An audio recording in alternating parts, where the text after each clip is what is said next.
آج ہم بات کریں گے انویزیبل ڈسیبلٹیز کے بارے میں. یعنی کچھ ڈسیبلٹیز ہیں جو ہمیں ظاہری طور پہ نظر نہیں آتی ہیں لیکن ان کا امپیکٹ ہماری پوری زندگی پہ ہوتا ہے. کچھ ایسی چیزیں جو کہ والدین جب بچے کو اسکول میں بھیجنا شروع کرتے ہیں تو ان کو نظر آنا شروع ہوتا ہے کہ بچہ جو ہے عام بچوں کی طرح کلاس میں رسپانس نہیں کر پا رہا.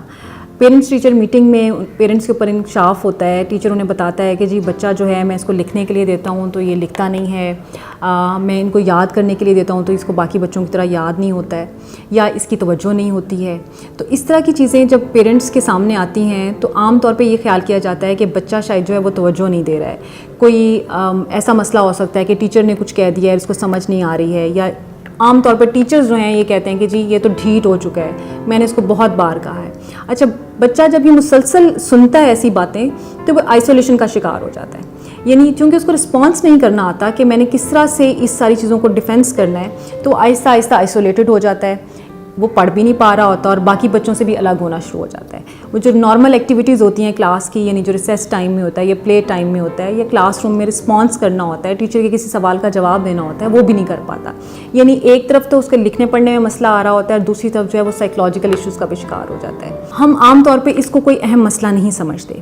اگر تو یہ مسئلہ مسلسل 6 مہینے تک آپ کے بچے کے اندر آ رہا ہے, یعنی اگر تو کوئی 1 ماہ کی بات ہے, کوئی 2 ہفتوں کی بات ہے, یعنی گھر میں کوئی ایسی بات ہو گئی یا بچہ بیمار تھا, کچھ لمبی بیماری کے بعد اسکول آیا ہے, کوئی گیپ آ گیا کسی قسم کا, کوئی ٹیچر تبدیل ہوا ہے, تو وہ بچہ ریورس کر لیتا ہے. یعنی عام طور پہ 6 ہفتے میں 1 مہینے میں یہ چیزیں سیٹل ڈاؤن ہو جاتی ہیں. لیکن اگر یہ چیز مسلسل سامنے آ رہی ہے اور یہ 6 مہینے سے زیادہ پرولونگ ہو گئی ہے, یعنی ایک پروموشن کیس, یعنی جو اس کا اسکول کا امتحان ہوتا ہے وہ اس کو کراس نہیں کر سکا اور اس کے بعد دوبارہ نہیں کر سکا, اور مسلسل 6 مہینے تک یہ چیزیں اس کے اندر پریویل کر رہی ہیں, تو اس کا مطلب ہے کہ وہ کسی نہ کسی لرننگ ڈسیبلٹی کا شکار ہے.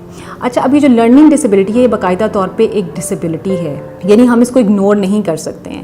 ہم یہ سمجھتے ہیں کہ بظاہر بچہ بالکل ٹھیک ہے, اس کی بول چال ٹھیک ہے, وہ باقی ایکٹیویٹیز میں نارمل ہے, اس کا کھیلنا, بھاگنا, دوڑنا, جسمانی اعضاء ہر طرح سے وہ ایک مکمل طور پہ ہمیں رسپانس کر رہا ہے. لیکن یہ پڑھائی لکھائی کے دوران جو ہے وہ صرف اس کو مسئلہ آ رہا ہے. دیکھیے, یہ بالکل ایک حقیقت ہے کہ جو مسئلہ اتنا لمبا چلتا ہے یہ واقعی میں ایک ڈسیبلٹی ہے. اس کو والدین کو بھی سمجھنے کی ضرورت ہے اور ٹیچرز کو بھی سمجھنے کی ضرورت ہے. اب یہاں پہ ہمیں 2 چیزوں کا خیال رکھنا ہے. ایک تو پہلی چیز یہ کہ آپ اس چیز کو سمجھ لیجئے کہ آپ کے بچے کے ساتھ یہ مسئلہ درپیش ہے, یہ ایک باقاعدہ ڈسیبلٹی ہے جس کی مینجمنٹ کی ضرورت ہے. دوسری چیز جو آپ نے ذہن میں رکھنی ہے وہ یہ رکھنی ہے کہ کہیں آپ اس کو ڈسیبلٹی سمجھتے ہوئے, خدا نخواستہ یہ ایسی ڈسیبلٹی بھی نہیں ہے کہ آپ اس کو اسکول آنے سے منع کر دیں, یا اس کی جو ریگولر روٹین ہے پلے ٹائم کی یا اسکول ٹائم کی یا ایجوکیشن کی, آپ اس سے بھی ودرال کروا لیں اس کا. یہ ہرگز نہیں کرنا ہے. کرنا کیا ہے آپ نے کہ اس کی جو ریلیٹڈ سروسز آپ کو پرووائڈ کرنی ہے, اسکول میں جو ٹیچرز ہیں ان کے درمیان اور والدین کے درمیان یہ سیٹلمنٹ ہونی چاہیے. پتہ ہونا چاہیے کہ ہمارے بچے کے ساتھ یہ مسئلہ ہے اور ہم نے اس کو کس طرح سے سارٹ آؤٹ کرنا ہے.